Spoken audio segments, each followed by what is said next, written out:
How to set up your CWL labeling machine. Step 1. Learn about your CWL labeler. We'll start from scratch. So let's assume that you've got the machine, you turn the machine on at the side, and this is what's boot up. It's indicating that it's stopped, it's not running, there's no alarms, but it's not in action. So first, it's key to get all the labeling all set up on the labeler. So then secondly, what we need to do is we need to make sure that the gap sensor identifies the gap properly. So this will be key for the labeler to recognise its length and dispense evenly and consistently. So there's a little green light on the front.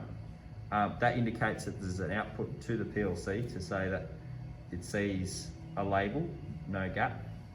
So if we feed a bit of slack from our film, we can see when we slide it across, the light goes out indicating it sees a gap.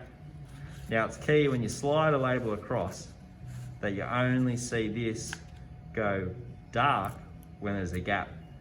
Now for some labels such as clear labels and semi-transparent, there are issues so much around that where you have to get a bit more sensitive, or less sensitive rather, to only see the gap and not go through translucent labeling. So to calibrate the sensor for the film for the labels you're going to be using, first we press teach until a little light for about 6 seconds, and then we let go. That should start flashing and go solid. So then we press up and down for about 6 seconds again. That should start flashing. So all we need to do is get the label, slide it back and forth between the gap and the good part of the label. And if there's transparent parts in a label, slide it across, back and forth through the gap. So now that's it, that should be set. So if we move it across, we don't see that come on, which is good. And we only see it come on right at the gap. Perfect. Or go off right at the gap rather. All right, so now that your gap sensor is set up, now for transparent labels, clear labels, labels like that, could take 2 or 3 goes sometimes to get it right. But generally for labels like this, which are very consistent and easy, you may not have to touch this at all, ever. It's only just depending if you go between very extreme types of labels, you may have to adjust that. So now if we focus on the machine's operation on the touch screen, we can finally get this set up and ready to go. Step 2. Check your settings. Change label, we'll have to press the play button or the start button. When it goes through this process, it'll automatically run 3 labels really slowly through the machine and dispense them to calculate the label length and the gap and get it to the exact edge of the dispensing edge. So it will require no operator input of the label length or gap. It'll purely do it itself every time you start. This is particularly useful when you're changing label size. Makes it a lot easier for operators as they don't have to remember to change label lengths. It'll automatically identify that. It's also quite useful considering the fact that when you change between label manufacturers, there's often discrepancies in the tiniest length that can create misalignment and misplacement in the smallest degree. So if we press play and we look at the labeler, it will automatically feed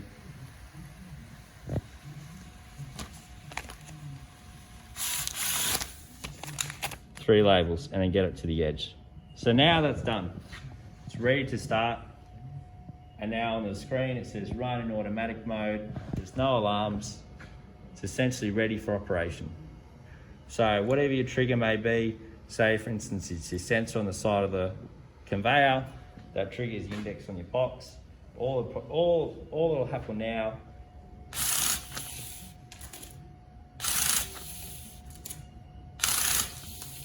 it's ready for automatic operation. However, in some instances, rather than putting your hand in front of a sensor, particularly if it's an awkward position or if it's an input from another part of a machine, Sometimes you may want to dispense a label just to make sure it's doing what it needs to do, just to index through some labels or whatever it may be. So if we place the machine in semi-automatic mode, now the sensor's disabled, and now all we have to do is just press dispense one, and it manually just dispenses one at the desired speed as if it was being triggered from a sensor. To take it back out of semi-automatic, quite simply, you just press the semi-automatic mode and it's a way to go. So now on the screen, Step 3. a couple of fields, Adjust your settings. the machine's operating. So label counter gives the indicative count of how many labels it's dispensed of a new roll, as well as the remaining of the roll. Missing label gives indication of total history of how many labels were missing, misaligned, or unable to dispense evenly. Speed gives the velocity in millimeters per second as it's running, as well as the calculated length of the label.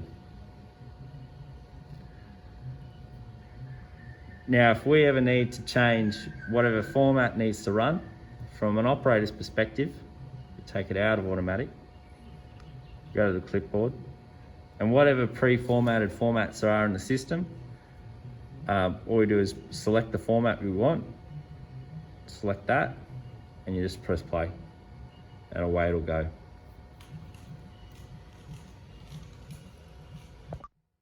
So with the machine stopped, if we ever need to update settings such as speed,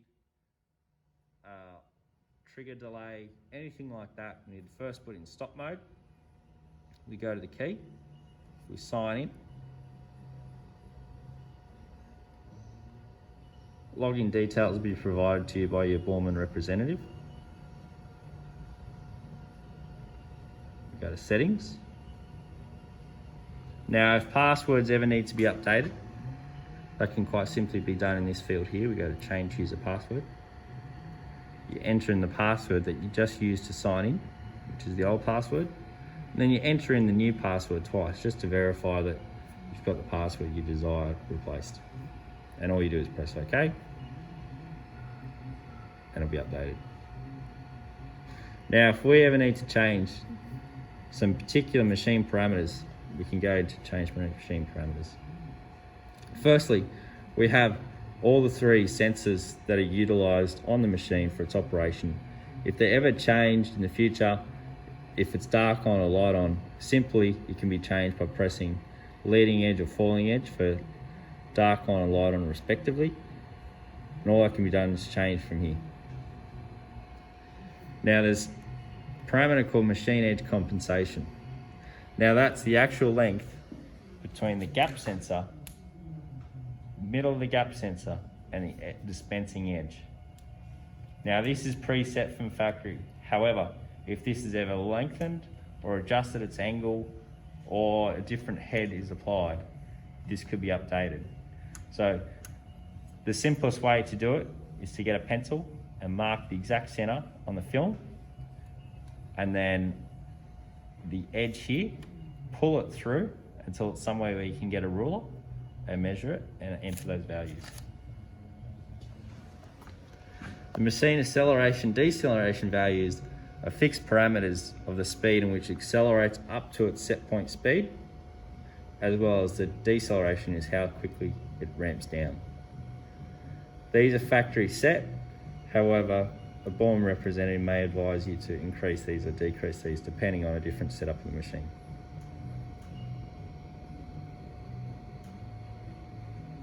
Machine statistics gives you an overview of a resettable amount of labels dispensed, as well as its runtime since last time it was reset. This can be cleared to give a refresh, just like an odometer on your car. The lifetime gives its total number of labels dispensed, as well as its running time from day of manufacture. This is non-resettable.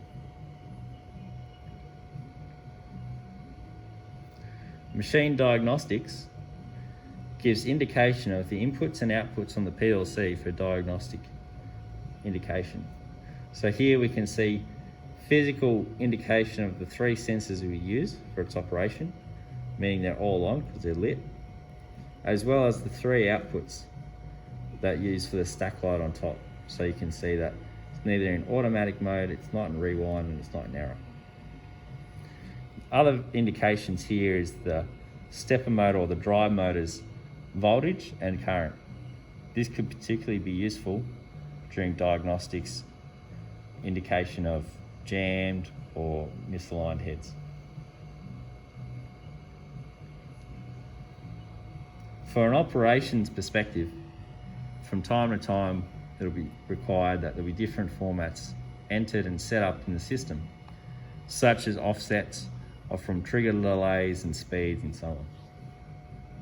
So from here, if we want to modify a label that's already in place, all we do is go to the label, press the pencil mark, and here we can see the fields. So for instance, the dispensing speed is set to 400 millimeters a second.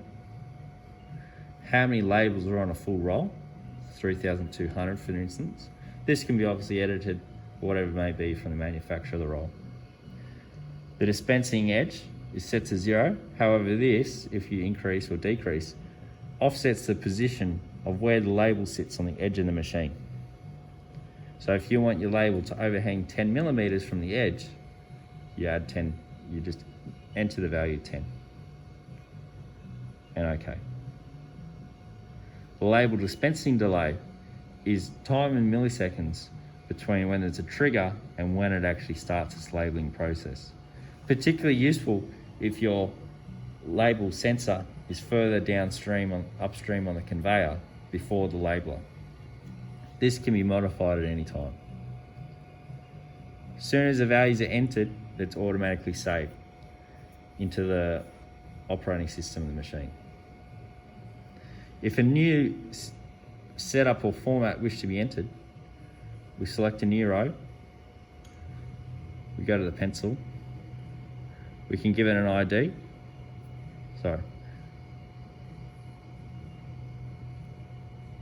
it'll automatically allocate the ID, we give it a code, you type in what you wish, you give it a name, whatever you wish it to be, particularly a bit more of a description of the format or the code of the product you're running. And then you merely enter it, you go into it, and enter the values you so wish. Again, it's automatically saved once you've entered.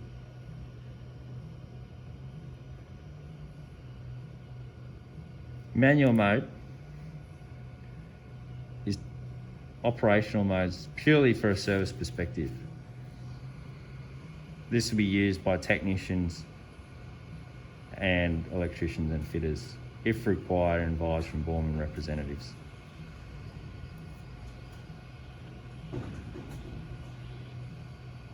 So that's a demonstration of the machine's operation and usability.